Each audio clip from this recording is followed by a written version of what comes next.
Hello everybody, welcome to your favorite channel for NEET Biology Preparation, the Bio World. Ladies and gentlemen, हम लोग आज बात करने वाले हैं वीडियो नंबर 26 के बारे में और इस पर्टिकुलर वीडियो में भी हम सीड का जो इन्फॉर्मेशन है उसको हम आगे इस पर्टिकुलर लेक्चर में कंटिन्यू करेंगे। Is that clear? तो सबसे पहले ये समझ लीजिए कि अपने आखिरी लेक्चर में हमने फोनिक्स डैक्टिलीफेरा के बारे में बात किया था और हमने आर्कटिकस के बारे में बात किया था, यस सर, और उनकी वायबिलिटी के बारे में बात किया था। आज का जो वीडियो है उसके शुरुआत में हम लोग बात करेंगे वायबिलिटी टेस्टिंग, मतलब हमको कैसे पता चलता है कि कोई भी सीड अगर है तो वो जिंदा है या उसके अंदर का जो एम्ब्रियो है वो मर चुका है। Is that clear? Viability testing के बारे में बात करेंगे। नंबर 2, आज के लेक्चर में हम लोग बात करने वाले हैं सिग्निफिकेंट ऑफ सीड, सीड का क्या सिग्निफिकेंट है उसके बारे में बात करेंगे।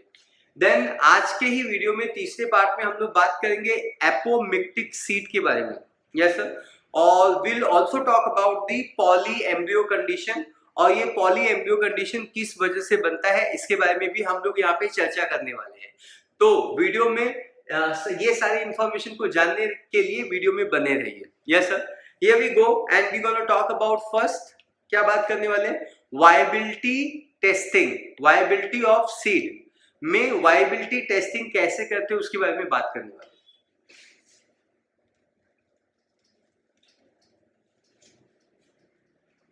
वायबिलिटी टेस्टिंग, ठीक है। चलो, जब हम लोग बात करते हैं वायबिलिटी टेस्टिंग के बारे में, जब हम लोग वायबिलिटी टेस्टिंग के बारे में बात करते हैं तो आपको इस बात को काफी अच्छे से समझना है कि वायबिलिटी टेस्टिंग में हम लोग करने क्या वाले हैं, हम ये पता लगाने वाले हैं कि कितने समय तक हम लोगों का जो सीड रहेगा वो जिंदा रहेगा, वायबल। अगर कोई भी सीड जिंदा रहेगा तो वो क्या करेगा, it is always going to germinate, वो हमेशा जर्मिनेट होगा। यस सर, तो वायबिलिटी टेस्टिंग में हम लोग ये टेस्ट करने वाले हैं कि पर्टिकुलर जो सीड है आपके पास, the seed which is given to you, it is viable और it is not viable. The embryo present within the seed, thus this seed, the embryo in the seed has a capacity to germinate, flower, grow or not. Yes sir, so let us now talk about the viability testing. When we talk about the viability testing, there are two types of testing, viability testing we can perform. One is called as a just by germination. So पहले method का नाम है ability to germinate. Yes sir, first method and the second method. First method is called ability to germinate.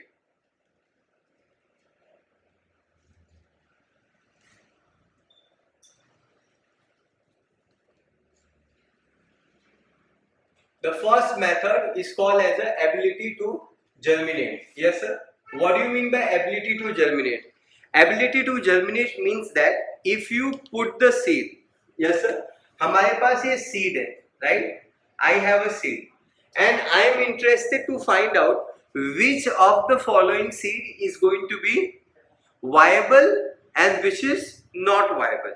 The simple test to perform is to put, so it should be very clear, all these are nothing but the seed, these are nothing but the seeds. What I will do, I will put all these seeds into soil, okay, and when I will put into the soil, when I will put into the soil, some seed may germinate and some seed may not germinate. Yes sir, the some will germinate and some will not germinate. Concept clear है? Yes sir, जो seed, कुछ seed germinate होंगे और कुछ seed germinate नहीं होंगे। जो seed germinate होंगे वो इस वायबिलिटी टेस्टिंग को पास कर लेते हैं, they are alive. Yes sir, and जो जर्मिनेट नहीं होते हैं वो इस वायबिलिटी टेस्टिंग को क्रॉस नहीं कर पाते हैं।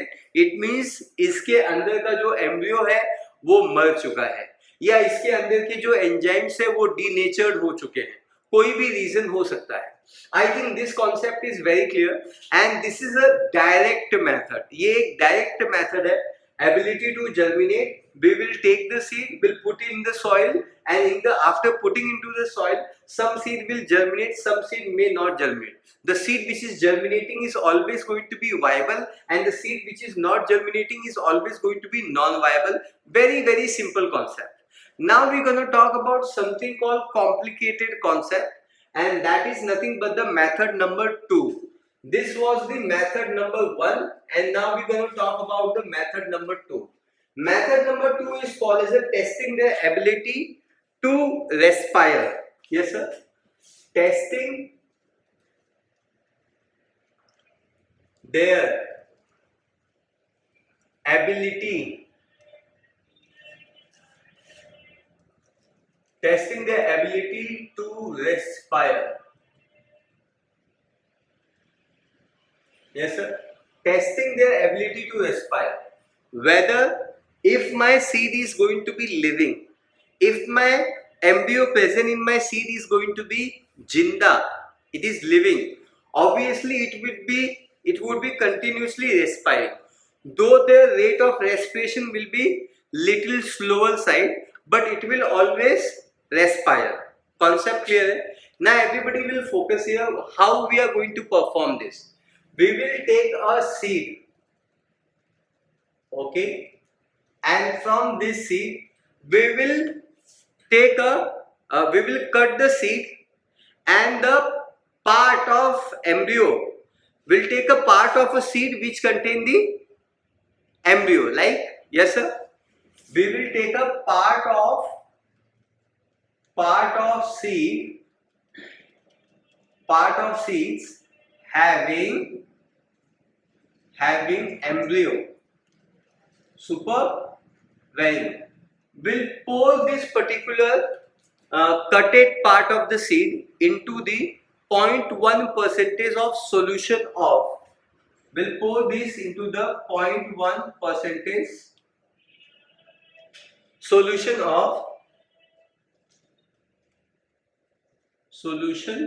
of triphenyl tetrazolium chloride. Triphenyl tetrazolium chloride. Yes sir. So we'll put into the triphenyl tetrazolium chloride. Yes sir. And this particular 0.1 percentage solution of triphenyl tetrazolium chloride, it is a chemical which is used to check the viability of the seed. Now this particular chemical is always going to be colorless chemical. So it is going to be colorless. Okay, it is going to be colorless. Now if this particular seed has an embryo and this embryo is performing the respiration, yes sir, then what happens? This triphenyl tetrazolium chloride, this particular chemical will undergo reduction. Yes sir, reduction will occur. Yes sir. So here will be reduction occur. है ना, reduction occur. Okay, there will be reduction occur. Concept clear है? Reduction occur. And whenever there is a reduction occur, जब भी reduction होता है, so this triphenyl tetrazolium chloride is converted into pink colored. It is converted into pink color triphenyl formazan. So reduction occur and triphenyl formazan colored, pink colored product are formed. Colored dye is formed. Which color it is? It is going to be pink color. I show you one figure. Please try and see that figure.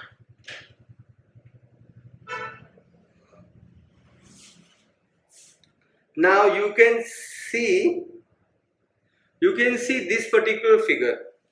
You can see there are 4 embryo. Yes sir, is that clear? Upper side is going to be pink in color. Why it is pink or it is reddish in color? Because there is a formation of triphenyl formazole, and it is going to give the color dye. But lower embryo, this one, which are not colorful, yes sir, they are still colorless. They are going to have a dead embryo. This concept is very clear, and this is very important concept for the NEET point of view.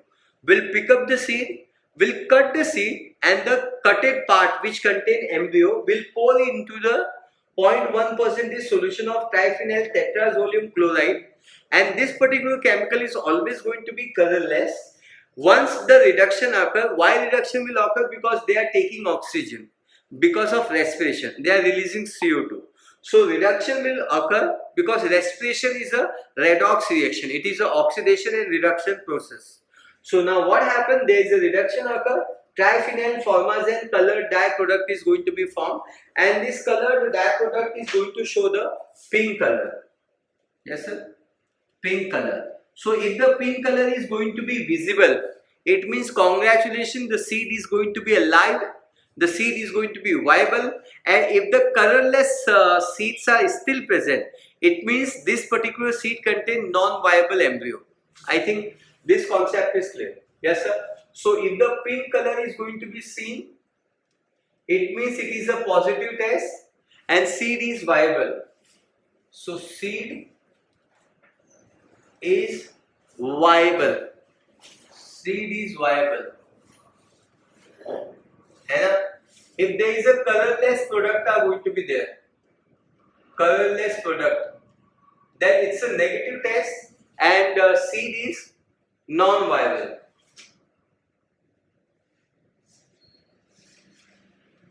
Seeds are non-viable.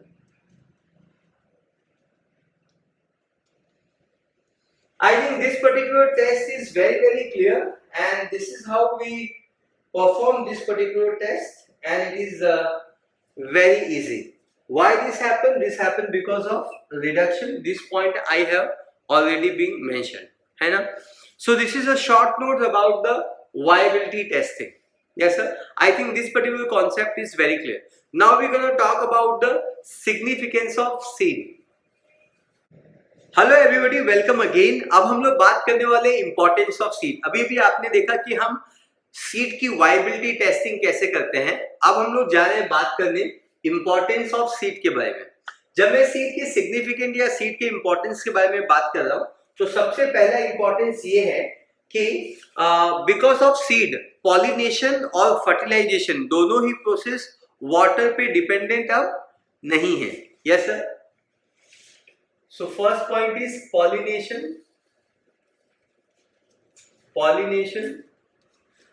and fertilization.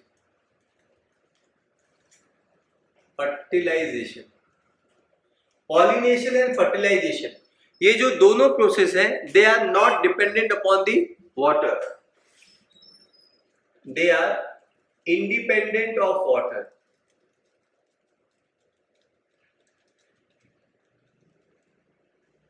They are independent of water. वो water पे independent है. They are independent of water.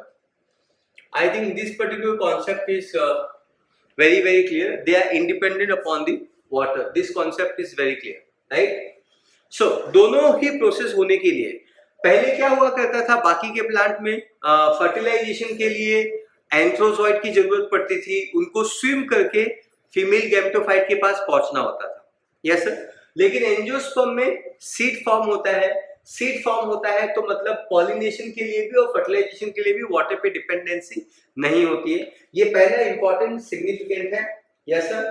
तो freedom from the water एक important significant है evolution होते वक्त। अगर ये पानी पे डिपेंडेंट होते हैं, इनका जो पॉलिनेशन फर्टिलाइजेशन पानी पे डिपेंडेंट होता, तो ये आज लैंड के सबसे सक्सेसफुल प्लांट नहीं कहलाते। पक्का। सो ये पहला सिग्निफिकेंट था। आई होप ये आपको समझ में आया हुआ है। We gonna talk about the second significant. Second significant है perennation. Yes sir,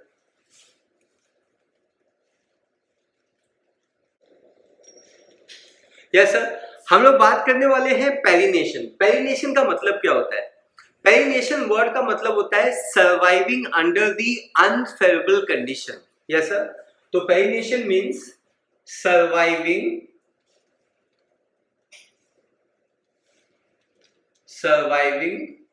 under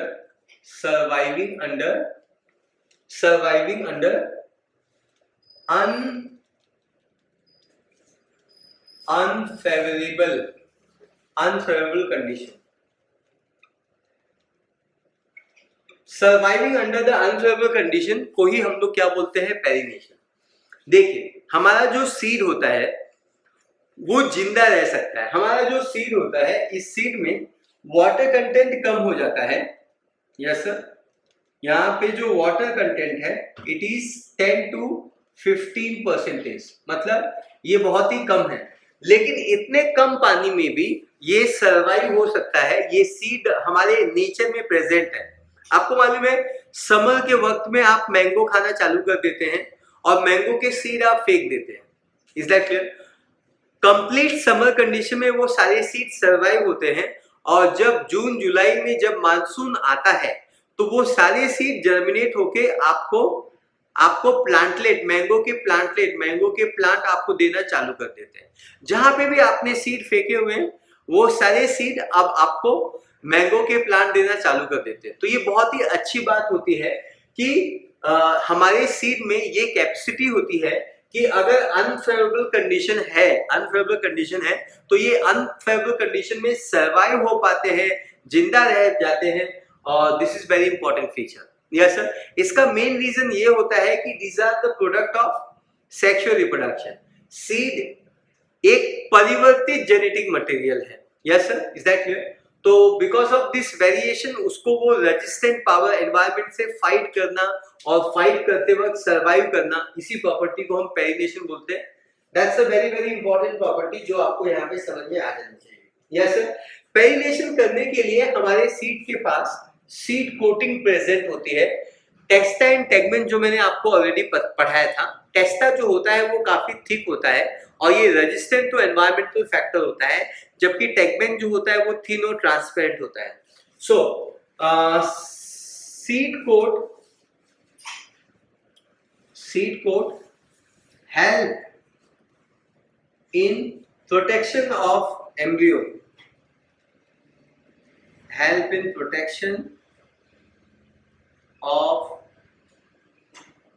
embryo, वो एम्ब्रियो को काफी अच्छे तरीके से प्रोटेक्ट करके रखता है and that's a very good condition. और जैसे ही फेवरेबल कंडीशन रिटर्न आता है ये सीड अब सर्वाइव होना चालू हो जाते हैं। अब हम लोग मूव ऑन करते हैं तीसरे सिग्निफिकेंट के बारे में एंड तीसरा सिग्निफिकेंट है dispersal. This is very very important point का नाम है डिस्पर्सल ऑफ सीड्स। ठीक है, डिस्पर्सल ऑफ सीड के बारे में हम लोग जा रहे हैं बात करने। What do you mean bye dispersal of seed? जब हम डिस्पर्सल ऑफ सीड के बारे में बात करते हैं तो डिस्पर्सल का मतलब क्या होता है? डिस्पर्सल का मतलब होता है स्प्रेड होना। इस दुनिया में जितने भी लिविंग ऑर्गेनिज्म है वो एक अच्छे तरीके से जानते हैं कि उनको रिप्रोड्यूस करना है और रिप्रोड्यूस करते करते उनको स्प्रेड भी होना है, मतलब उनको एक लोकेशन से दूसरे लोकेशन पे फैलना है, अपने जनरेशन को, अपने खानदान को बढ़ाना है। ये इनकी एक इंट्रिंसिक प्रॉपर्टी है, ये सभी सीड की प्रॉपर्टी है और ये पार्ट इनको हमेशा करना ही पड़ता है। यस सर, डिस्पर्सल में सीड बहुत ही महत्वपूर्ण रोल प्ले करता है क्योंकि मोस्ट ऑफ द एंजियोस्पर्म में जो सीड होता है it is protected by the फल, और फल को खाने के लिए बहुत सारे जो जानवर होते हैं, बर्ड्स होते हैं, वो अपने आप को रिलोकेट करते हैं या फल को तोड़ के एक जगह से दूसरे जगह पे लेके जाते हैं और इससे इनको बहुत ही ज्यादा फायदा होता है कि सीड को एक जगह से दूसरे जगह पे जाने का बहुत ही अच्छा मौका मिल जाता है। I think this particular concept is very very clear. Yes sir, so dispersal of seed का मतलब होता है seed have adaptive strategy to disperse. Seeds have seeds have adaptive strategies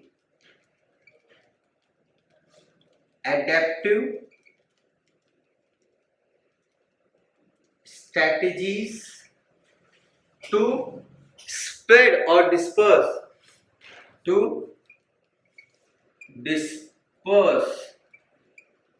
or spread from one area, one location to other location, from one location to another या other locations. Yes sir, एक location से दूसरे location पे ये जा सकते हैं, ये बहुत ही इंपॉर्टेंट सिग्निफिकेंट है। थर्ड सिग्निफिकेंट के बाद हम लोग रिजर्व फूड, हम नेक्स्ट सिग्निफिकेंट के बारे में बात करने वाले हैं, नेक्स्ट इंपॉर्टेंस के बारे में बात करने वाले हैं, वो है रिजर्व फूड।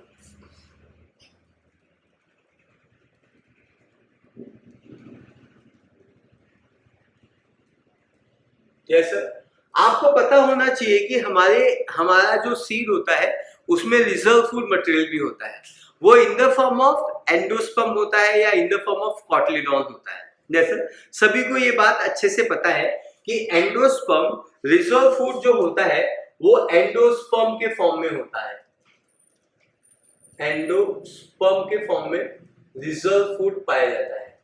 अब ये जो एंडोस्पर्म होता है ये एक न्यूट्रिटिव टिश्यू है, it is a nutritive tissue, it is a nutritive tissue. और ये जो न्यूट्रिटिव टिश्यू रहता है वो एम्ब्रियो के सर्वाइवल में play very important role. Yes sir, play important role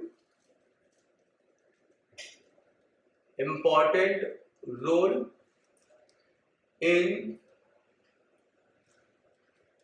survival of seed, क्योंकि इनके पास क्या है, रिजर्व फूड मटेरियल है। This is very very important point, और ये उनको जिंदा रखता है, सर्वाइव रखता है एटलीस्ट तब तक जब तक ये सीड से लीफ नहीं आ जाता। Yes sir, until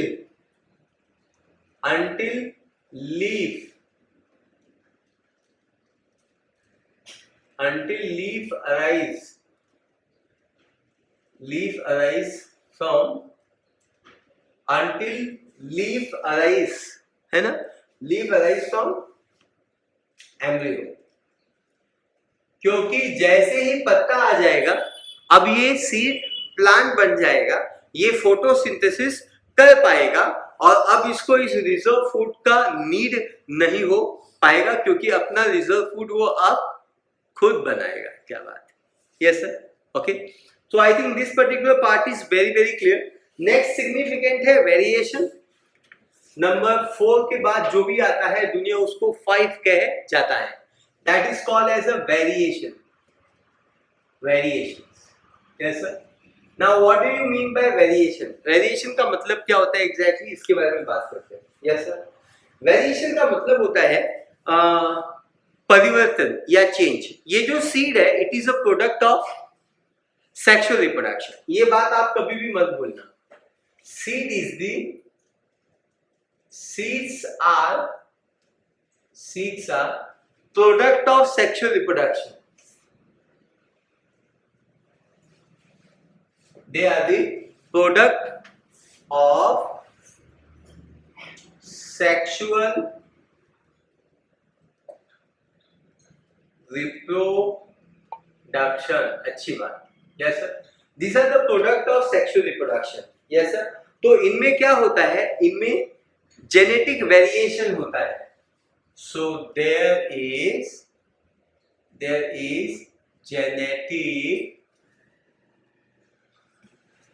genetic variation,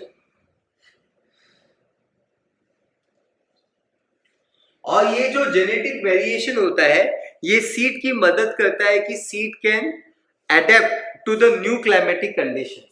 so seed can adapt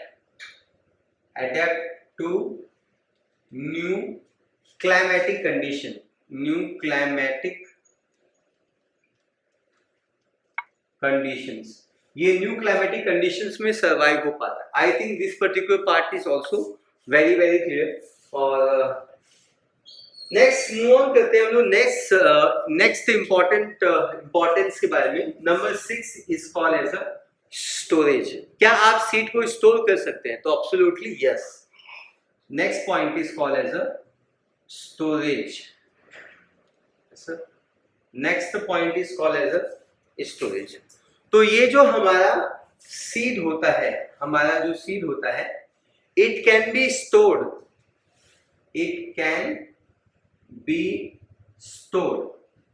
तो हमारे जो किसान होते हैं वो एग्रीकल्चर करते हैं और वो सीड को प्रोड्यूस करते हैं, वो स्टोर करते हैं ताकि वो पूरे साल इस अनाज का फायदा उठा सके. Yes sir, is that clear? So it can be stored for later use. it can be stored for later use, मतलब बाद में यूज करने के लिए.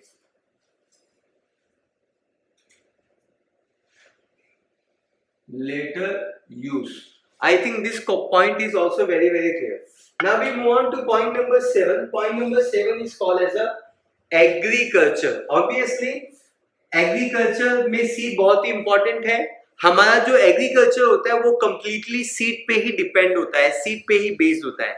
अगर सीड नहीं होंगे तो एग्रीकल्चर ही नहीं रहेगा, क्रॉप नहीं होगा. दुनिया क्या खाएगी? Yes sir, nonveg? बिल्कुल नहीं.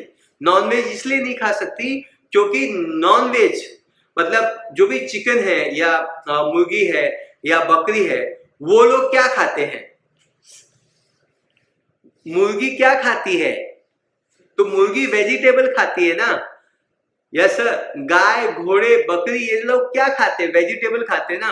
अगर प्लांट ही नहीं रहा, क्रॉप ही नहीं रहे, ग्रास ही नहीं रहे, तो ये लोग भी बेचारे सुकड़े हो जाएंगे और इनका पॉपुलेशन कम होता जाएगा अगर आप इनको खाते जाएंगे तो. Yes sir. सो प्लीज यहाँ पे फोकस कीजिए. क्या पॉइंट है? एग्रीकल्चर. एग्रीकल्चर क्या कल्चर है? क्या बात है? एग्रीकल्चर मतलब क्रॉपिंग करना. ये कि भारत को किसानों का देश कहा जाता है और इस देश में सीड को भगवान कहा जाता है. Yes sir, is that clear? क्या बड़ी बातें हैं. Yes sir. ये जो एग्रीकल्चर है, agriculture is based upon the seed. So it is based upon seed. ये सीड पे बेस्ड अपॉन है. पक्का? Based upon the seed. Yes sir. और ये बहुत ही ज्यादा इंपॉर्टेंट है क्योंकि अगर एग्रीकल्चर ही नहीं रहेगा तो it is based upon seeds लिख देते हैं हम लोग. और एग्रीकल्चर कंप्लीटली, एग्रीकल्चर पे पूरा ह्यूमन सिविलाइजेशन डिपेंडेंट है. ऑन एग्रीकल्चर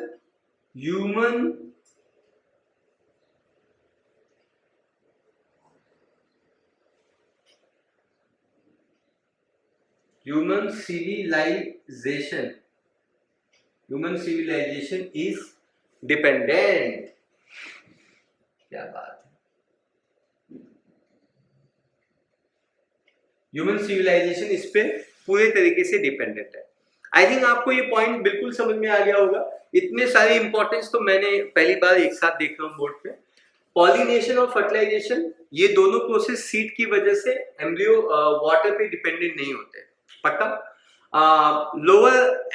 लोअर प्लांट में फर्टिलाइजेशन जो होता है वो सीड पे डिपेंडेंट होता है और this is very very important. Perennation जो होता है surviving under the unfavourable condition, जिंदा रहना. Yes sir. तो सीड हमारा जिंदा रहता है, इसके पास पानी इतना कम रहता है फिर भी ये जिंदा रहता है. इसके पास सीड कोट रहता है जो उसको प्रोटेक्ट करके रखता है. डिस्पर्सल ऑफ सीड मतलब एक जगह से दूसरी जगह पे रिलोकेट होना, क्योंकि ये भी चाहते हैं कि इनका जनरेशन स्प्रेड हो एक जगह से दूसरी जगह पे. Then there is always going to be reserve food material. ये एंडोस्पर्म है. It is a nutritive tissue और play important role in survival of the seed. अगर सीड में एंडोस्पर्म नहीं होगा तो ऑब्वियसली सीड सर्वाइव नहीं हो पाएगा। Yes sir. देन वेरिएशन, परिवर्तन संसार का एक महत्वपूर्ण नियम है। तो seeds are product of sexual reproduction, there is a genetic variation and seeds can be adapted to new climatic condition. This is again very important. Storage, it can be stored for later use, and agriculture, it is based upon seeds. Human civilization is dependent on it. I think all these points are going to be very clear और आपको I think ये बहुत ही अच्छे से समझ में आ गया है ना। अब हम लोग अगले पार्ट में बात करने वाले हैं पॉली एम्ब्रियो के बारे में। नहीं, हम पहले नंबर ऑफ सीड्स के बारे में बात करेंगे। कुछ प्लांट्स के पास एक सीड नहीं, थाउजेंड्स ऑफ सीड होते हैं और कुछ लोगों के पास थाउजेंड्स ऑफ सीड होते हैं। 1000 मतलब 1000 के रेंज में रहता है, थाउजेंड्स मतलब 4000, 3000, 5000, no so many seeds are there. तो हमारी एनसीईआरटी में लिखा हुआ है कौन कौन से प्लांट के पास कितने सीड होते हैं। उसके बाद हम लोग इसी वीडियो में बात करेंगे एपोमिक्सिस के बारे में। Yes sir, okay.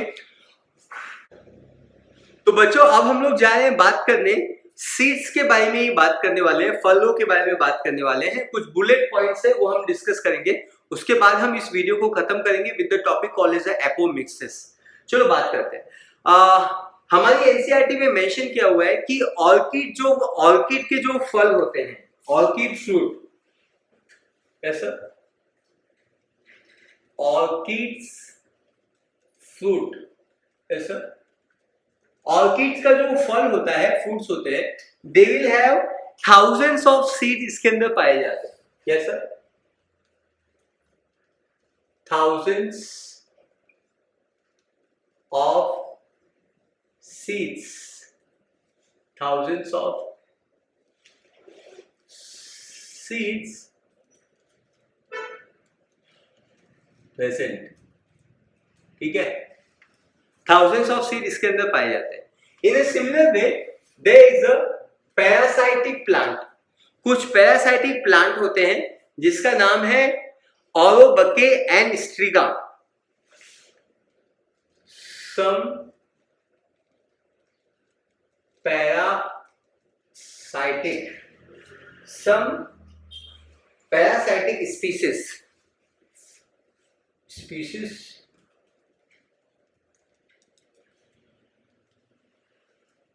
Yes sir.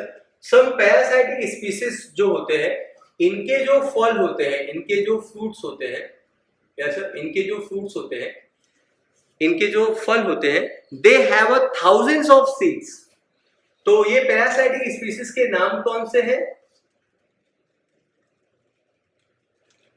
औरोबंके and Striga. याद रखिए, इसको मिस मत करना क्योंकि ये आपकी एनसीईआरटी में मेंशन्ड है, तो आपके मार्क्स चले जाएंगे अगर आप इसको मिस कर देंगे तो। और ये पैरासाइटिक स्पीशीज है, इसके ऊपर भी कई बार प्रैक्टिस पेपर में सवाल आ चुके हैं। So Orobanche and striga,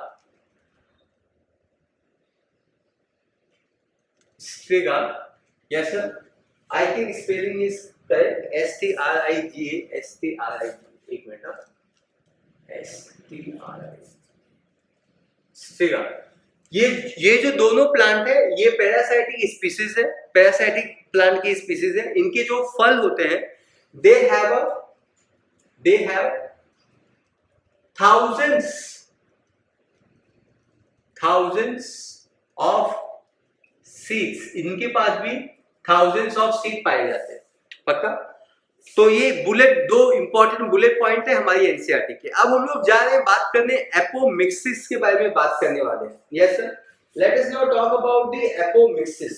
yes sir, hello everybody, welcome again. अब हम लोग इस पर्टिकुलर वीडियो में खत्म करेंगे एपोमिक्सिस प्रोसेस के साथ। एपोमिक्सिस क्या होता है, एपोमिक्टिक सीड क्या होता है, उसके बारे में हम लोग यहाँ पे बात करने वाले हैं। Yes sir, so let us now discuss about that.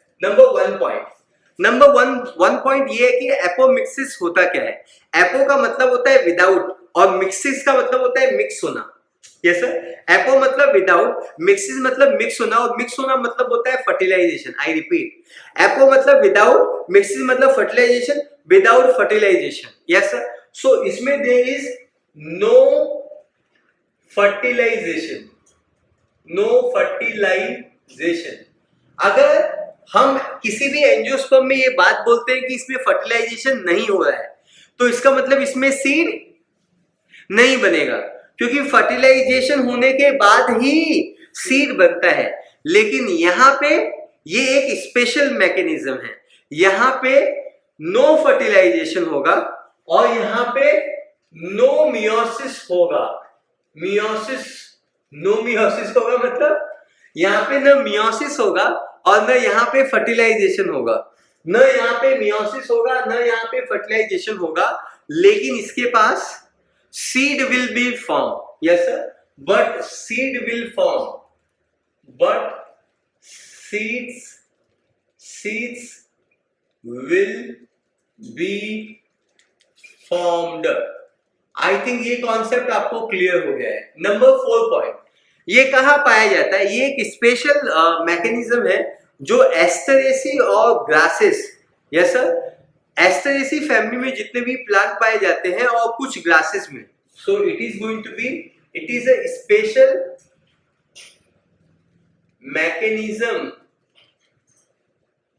mechanism involved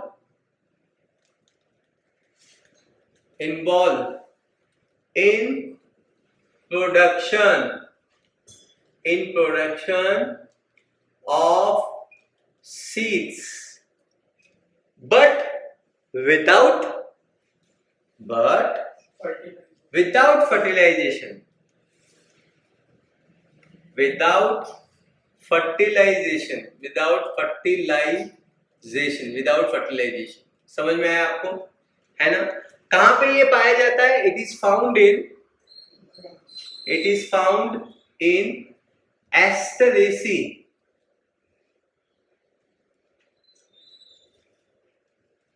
yes sir, it is found in Asteraceae and few grasses। It is found in Asteraceae and it is found in few grasses। ये Asteraceae और few grasses में पाया जाता है। I think this particular part is very clear। समझ में आया आपको, है ना? Found in Asteraceae and it is going to be found in few grasses। जो आपको ये कॉन्सेप्ट समझ में आ जाना चाहिए, पक्का? I think तो आप इसको क्या बोलेंगे? इसको आप सेक्सुअल रिप्रोडक्शन बोलेंगे या आप इसको असेक्सुअल? देखिए, आप इसको सेक्सुअल नहीं बोल सकते क्योंकि इसमें मियोसिस नहीं होगा, मतलब गैमेट नहीं बनेगा, और जब गैमेट नहीं बनेगा तो इसको सेक्सुअल नहीं बोल सकते हैं। लेकिन इसको आप सेक्सुअल बोल सकते हैं क्योंकि इसके अंदर सीड बनेगा। सीड सेक्सुअल प्लांट में ही हमेशा सीड बनता है। लेकिन हम इसको असेक्सुअल भी नहीं बोल सकते क्योंकि इसमें एम्ब्रियो इन्वॉल्व है, इसमें सीड बनता है। किसी भी असेक्सुअल रिप्रोडक्शन में कभी भी सीड नहीं बनता है। तो एग्जैक्टली बोलना क्या है? इनको सेक्सुअल भी नहीं बोला सकता, कंप्लीटली असेक्सुअल भी नहीं बोला जा सकता। एपोमिक्सिस एक बीज की कहानी है, इसको हम कहते हैं। हमारी एनसीईआरटी इसको बहुत ही बेहतरीन तरीके से डिस्क्राइब करती है। हमारी एनसीईआरटी इसको बोलती है apomixis is a type of asexual reproduction. Apomixis is a type of asexual reproduction. Mimic करना मतलब एक्टिंग करता है। it mimic like a sexual reproduction।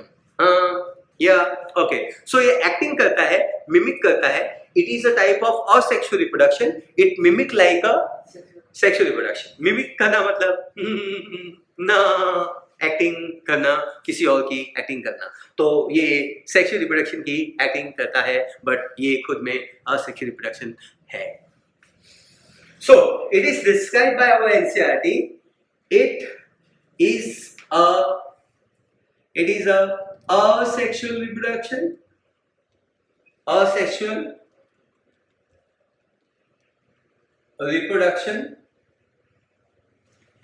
and mimic, it is mimic like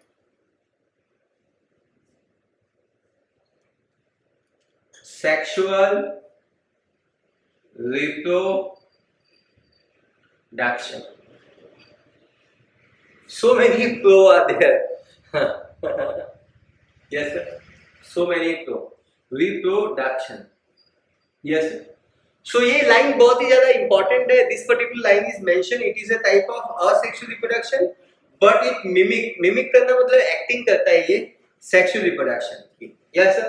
इसके बाद जो सीड बनते हैं उसको एपोमिक्टिक सीड बोलते हैं हम लोग। Yes sir. So number 7, it result in formation of apomictic seed. Apomictic क्यों? क्योंकि मिमिक कर रहे हैं। apomictic seeds. Yes sir. apomictic seed हम इसको बोलेंगे। It result in the formation of apomictic seed. अब हम जब अगले लेक्चर में आएंगे तो अब हम बात करेंगे कि एपोमिक्टिक सीड कैसे बनाया जाता है। Yes sir. तो वीडियो नंबर 26 में यहीं पे खत्म करता हूँ। वीडियो नंबर 27 में हम बात करेंगे कि कैसे एपोमिक्टिक सीड बनता है। Yes sir. फिलहाल के लिए like the video, share the video and जय हिंद।